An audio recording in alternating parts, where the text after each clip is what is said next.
Kabarnya IKN Nusantara pakai teknologi pracetak modular dan volumetrik bangun tower rusun ASN dan Hankam. Sebagai informasi, pemerintah sedang menyiapkan pembangunan 47 tower rumah susun untuk dihuni para ASN tersebut tahun depan. Diketahui, pemindahan aparatur sipil negara atau ASN ke Ibu Kota Nusantara di Kalimantan Timur akan dilakukan bertahap mulai 2024. Dilansir dari Kompas.com, Direktur Jenderal Perumahan, Iwan Supriyanto mengatakan, pembangunan rusun ASN dan Hankam di IKN akan menerapkan teknologi pracetak modular dan volumetrik. Teknologi ini sebelumnya juga pernah diterapkan untuk membangun hunian tetap pasca bencana gempa Cianjur. Dengan teknologi pracetak modular, waktu yang dibutuhkan untuk penyelesaian konstruksi bisa dipersingkat. Masih tender dan diperkirakan akan terkontrak pada awal Juli tahun 2023, jelas Iwan dan rapat dengar pendapat RDP bersama Komisi VDP RI di Jakarta pada Selasa, tanggal 13 Juni tahun 2023. Pembangunan 47 tower rusun ASN porsi pemerintah ini akan menelan pagu anggaran 9,4 triliun rupiah secara multi-years contract (MYC) tahun 2023 sampai tahun 2024. Lanjut Iwan, sebanyak 3,7 triliun rupiah anggaran pembangunan rusun ASN IKN tersebut bersumber dari bagian anggaran Bendahara Umum Negara, Babun. Selain rusun ASN, Direktorat Jenderal, Ditjen Perumahan juga tengah menggarap proyek rumah tapak menteri di IKN sebanyak 36 unit. Progres pembangunan rumah tapak menteri di IKN mencapai 11% dengan sebanyak 14 unit sudah mulai konstruksi.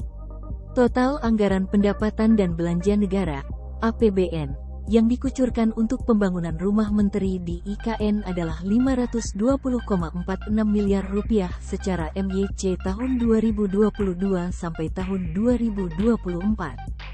Rumah Menteri IKN ditargetkan siap huni pada Juni tahun 2024, seiring dengan pemindahan ibu kota negara dari kota Jakarta ke IKN tahap pertama. Rumah Menteri dibangun di lokasi Persil 104 dengan luas 10,6 hektar, dan Persil 105 dengan luas 9,1 hektar. Hunian berbentuk rumah tapak ini memiliki dua tipe, yakni tipe downslope dan tipe upslope dengan luas bangunan 580 meter persegi dan luas lahan 1000 meter persegi. Sementara itu, Menteri Pendayagunaan Aparatur Negara dan Reformasi Birokrasi Abdullah Azwar Anas mengatakan, ada 3 kementerian yang pindah lebih dulu ke Ibu Kota Nusantara atau IKN Nusantara di Kalimantan Timur. Ketiganya yakni Menpan RB, Kementerian Dalam Negeri, Kemendagri, dan Kementerian Keuangan atau Kemenkeu. Kemenpan RB, Kemendagri, Kemenkeu, dan kementerian, lembaga lainnya, tapi ini tidak harus semua pindah. Ada yang pindah, ada yang tidak bertahap, ujar Anas di Kompleks Istana Kepresidenan, Jakarta, Senin, tanggal 12 Juni tahun 2023, dilansir dari Kompas.com. Anas menyampaikan, Kemenpan RB sudah membuat simulasi secara detail bagaimana teknis perpindahan ASN nantinya.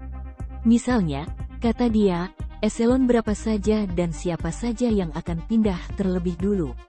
Kita siapkan beberapa skenario, misalnya dari Kementerian X berangkatkan berapa eselon. Misalnya I, 2, 3 sudah dibuat skenario dan simulasi dengan seluruh kementerian dan lembaga, ujar dia. Saat ini, kata Anas, pemerintah berkoordinasi untuk mempersiapkan tempat lokasi tujuan pindah ke IKN. Nantinya, disiapkan 47 tower untuk tempat tinggal ASN di IKN. Pembangunan 47 tower itu masih menunggu tahap lelang. Jadi menunggu proses di lapangan, ucap Anas.